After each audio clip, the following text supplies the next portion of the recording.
I'll just never forget. We're in Cincinnati, and I've told this story. Brian Boucher, and Andy Delmore, the rookies. Yeah. And we started out. It was a whole team thing. We went to. I don't know if you'll remember this, but we went across the border to Indiana because they had a casino. Yeah. So we kind of started there, had some dinner, and guys are gambling. And I was beside you, dinner, we're having drinks. Next thing I know, you're gone.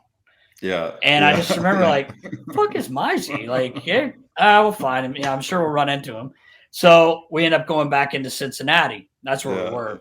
Yeah. And we're downtown, which I don't suggest. Sorry if you're from Cincinnati, but it was.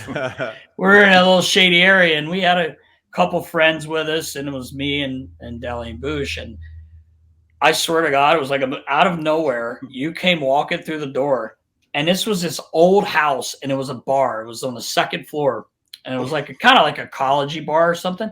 Yeah. You came in, you picked me up, you're fucking throwing me up and down, all buck 150. I mean, and we're laughing and everything. I'm like, where the fuck did you go? And I don't remember what you said. So anyway, we're like, it's time to get out of here. We got to get back to the hotel because we stayed in the shitty area of Cincy. Back down where the gardens were, where we were playing. Anyway, long story short, we get downstairs and we're just waiting on the cab. Well, there's these dudes across the street and they're kind of chirping and you chirp back and I'm like, hey, Myhres, there's like 9 of them. Like, you don't have anyone tough here with you. You've got 2 girls and me, Boucher, and Deli. And they're literally hiding in this little doorway and they're like nasty. You got to get him to like stop. And I'm like, he's fine. Like, we'll be fine.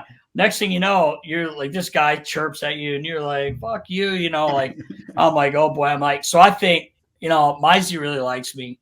I can try to reason with him. Yeah. So I grab you and I'm like, hey, dude, calm down. And your eyes started going and you were like, whoa, go fuck.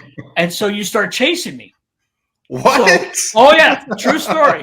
That's Deli and Boucher. You're chasing me, and we were banged up, but I'm kind of running in little circles like 8s, and instead of just going straight at me, you're following me in these circles. So then I get behind a telephone pole, and I'm literally going back and forth. And for about 30 seconds, you're trying to get to me, and then you just start dying laughing. You're like, you little fucker, I can't catch you.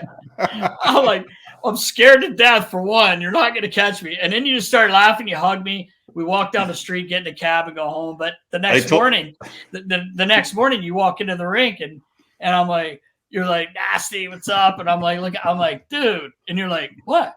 I didn't remember it. No way. You talk about that a lot in your.